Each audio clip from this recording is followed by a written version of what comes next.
Hello everyone, welcome back to my channel. कैसे हैं आप सभी स्टूडेंट्स। आज हम पढ़ने वाले हैं क्लास 12 का एक इम्पोर्टेंट टॉपिक सेल या फिर इसके जो टाइप्स होते हैं गैल्वेनिक सेल, विद्युत अपघटनी सेल। आज हम उसके बारे में पढ़ने वाले हैं।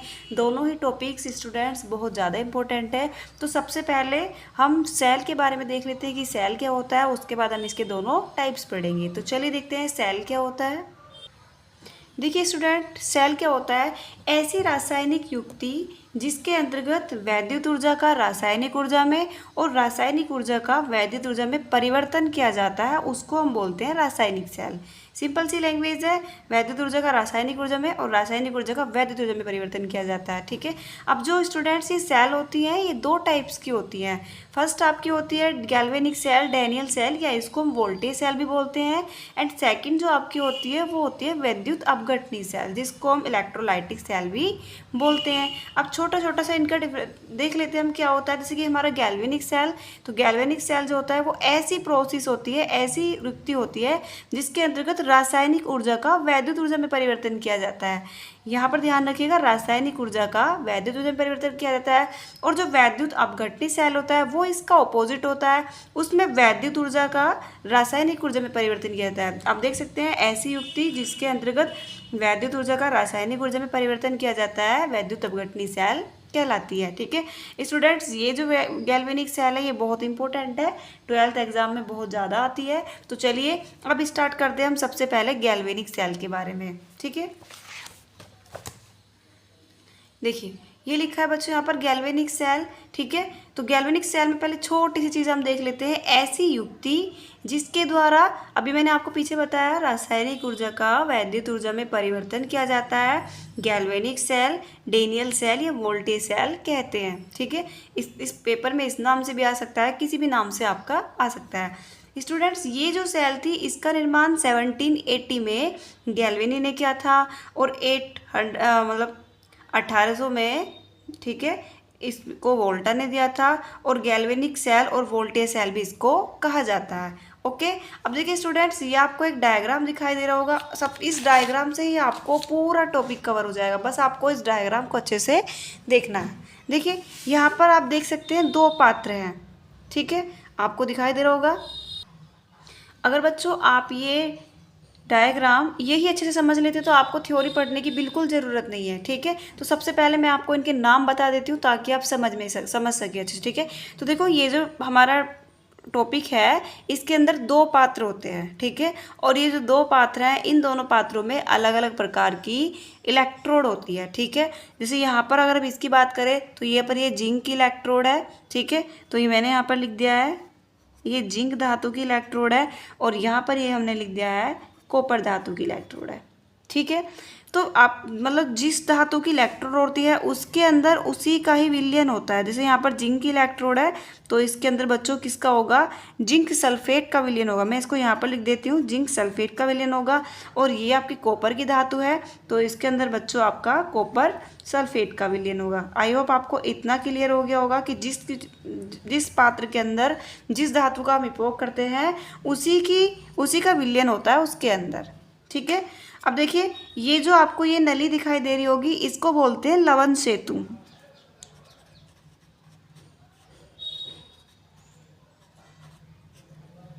ठीक है स्टूडेंट्स, अब ये जो आपको यहाँ V दिखाई दे रहा है इसको बच्चों बोलते हैं वोल्ट मीटर।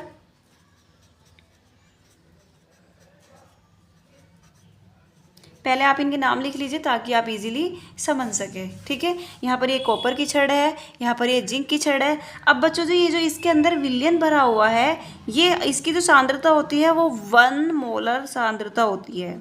ठीक है, 1 मोलर सांद्रता, इसके अंदर भी 1 मोलर सांद्रता होगी।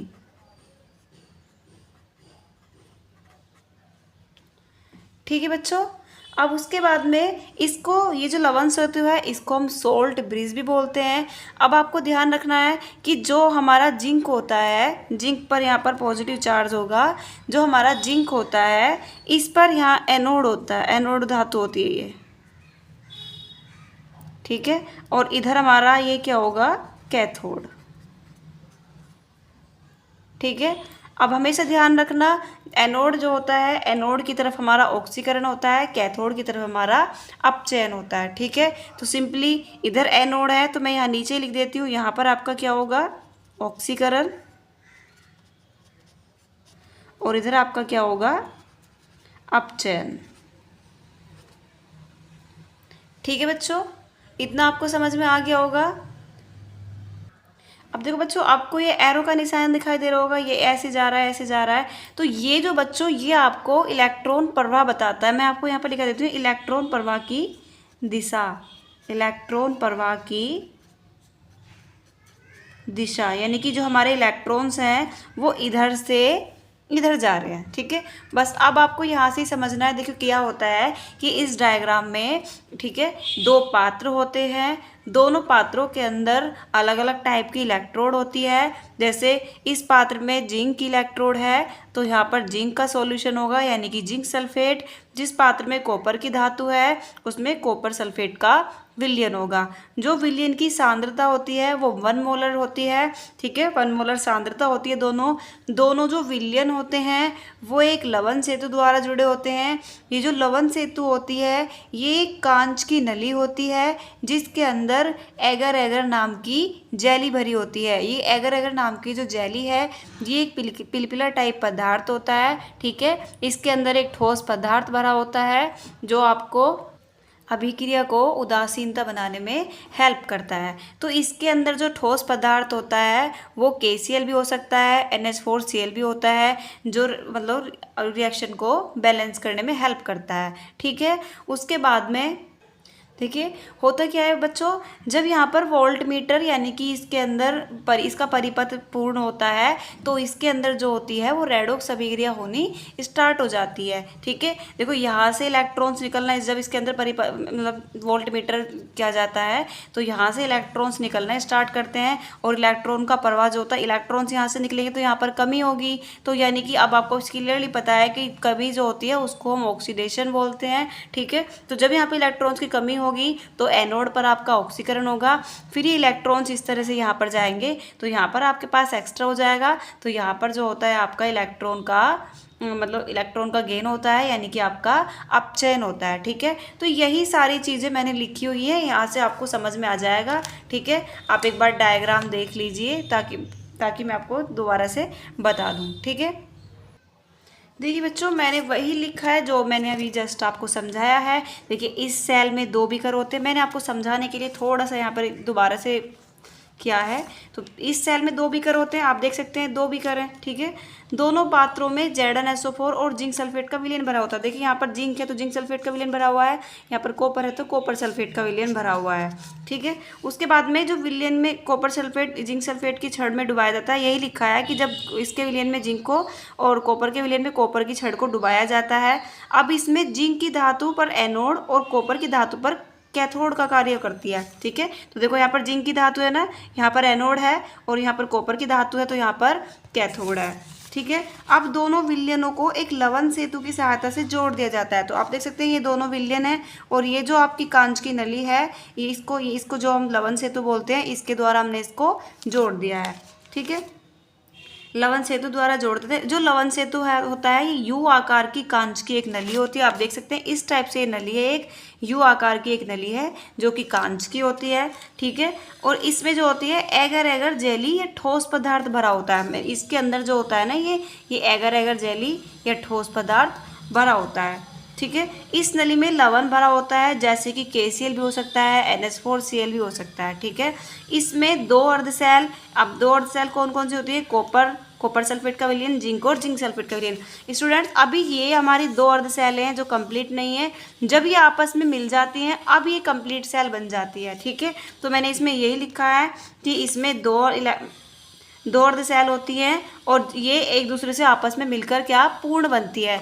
अगर इनको हम अलग अलग नोट करें तो ये दोनों अर्धसेलें हैं, लेकिन जब ये जुड़ जाती हैं तो ये आपकी एक पूर्ण सेल बन जाती है। ठीक है, जैसे ही दोनों इलेक्ट्रोडों को धातु के तार द्वारा जोड़ा जाता है, अब देखिए यहाँ पर दोनों इलेक्ट्रोड है, इनको हमने एक धातु के तार द्वारा जोड़ दिया है, यहाँ पर हमने इसको वोल्टमीटर दिया है।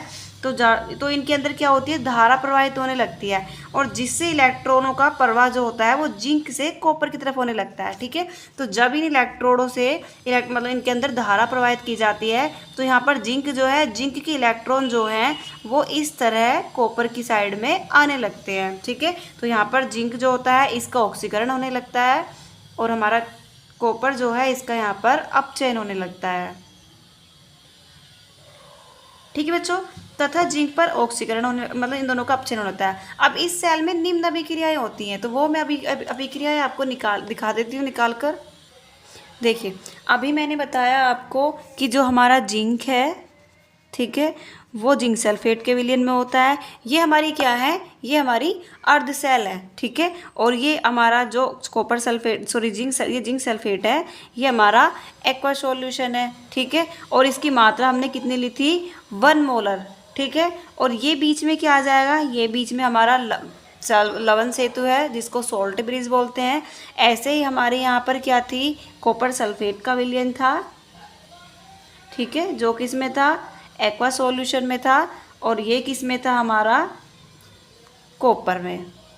ठीक है, यहाँ पर बच्चों एक जिंक और ये कॉपर सॉलिड फॉर्म में है, और इनका जो विलयन है यहाँ पर हमारा ये जो है वो एक्वस फॉर्म में है।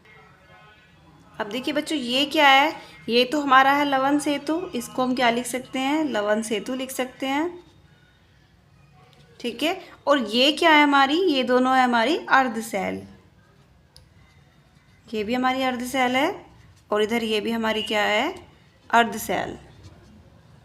ठीक है, तो अब आपको पता है ना कि जो जिंक पर थी, जिंक पर क्या हो रहा था, हमारा जिंक पर हमारा ऑक्सीकरण हो रहा था, और इस पर हमारा क्या हो रहा था, अपचयन हो रहा था। ठीक है, तो यहाँ पर आप ऐसे लिख सकते हैं,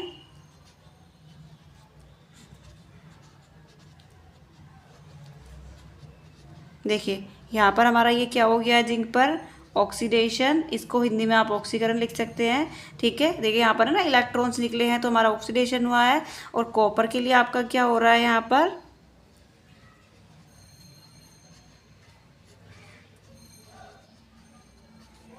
आपका क्या हो रहा है, कॉपर में रिडक्शन। ठीक है, आई होप बच्चों आपको समझ में आ रहा होगा। ठीक है, तो फाइनली आप इस तरह से लिख सकते हैं, यहाँ पर जिंक से आपका क्या बना है, जिंक +2, देखिए आप देख सकते हैं जिंक से आपका Zn+2 बना है। ठीक है, और कॉपर से आपका क्या बना है,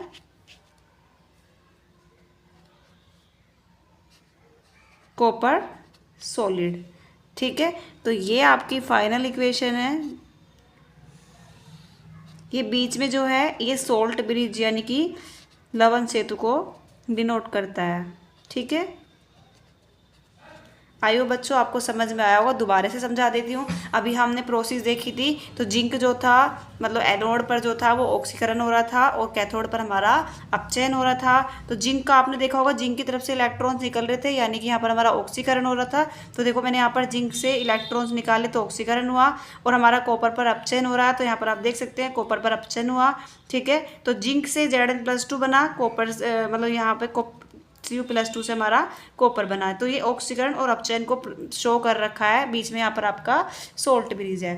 ठीक है, इसी प्रकार Zn ने क्या करा, Zn ने 2 इलेक्ट्रॉन त्यागे, Zn+2 बनाया, और कॉपर ने 2 इलेक्ट्रॉन गेन किए, कॉपर ने Cu बनाया, मतलब अपनी मूल अवस्था में आया। ठीक है, तो इस प्रकार इलेक्ट्रॉन का स्थानांतरण होता है, यानी कि इलेक्ट्रॉन जो होते हैं वो मतलब ऐड होते हैं, निकलते हैं। ये जो होती है विद्युत धारा बहती रहती है, उसके थ्रू होता रहता है। आयो बच्चों आपको समझ में आया होगा। अब हम देखते हैं इसके अंदर जो हमने यूज़ किया लवण सेतु के कार्य। देखिए स्टूडेंट्स, यहाँ से आप देख सकते हैं लवण सेतु के कार्य। जो हमारा लवण सेतु है, जो मैंने बताया था आपको, यू आकार की एक नली होती है जिसके अंदर एगर एगर नामक जेली भरी होती है, और इसके अंदर जो होता है हमारा ठोस पदार्थ भरा होता है। ठीक है, जिसको आप NH4Cl और KCl के रूप में भी ले सकते हैं। तो इसके कार्य क्या होते हैं, जो लवण सेतु होता है ये अर्ध सेल में धारा प्रवाहित करने में हेल्प करता है, और ये जो होता है ये दोनों विलयनों को आपस में जोड़कर रखता है। आपने देखा ना कि जो दोनों विलयन हैं उनको लवण सेतु द्वारा जोड़ा गया है। और ये जो होता है वैद्युत उदासीनता को बनाए रखता है, मतलब जो हमारे इलेक्ट्रॉन्स होते हैं ऑक्सीडेशन और अपचयन होता रहता है उनको उदासीनता को बनाए रखता है, मतलब बैलेंस करता रहता है। ठीक है। और ये जो सेल जो है, मतलब ये जो है लवण सेतु, ये सेल के परिपथ को भी पूर्ण करता है। आई होप बच्चों आपको समझ में आया होगा। अगर आपको हमारी वीडियो अच्छी लगी तो प्लीज़ चैनल को लाइक शेयर और सब्सक्राइब करें। Thank you.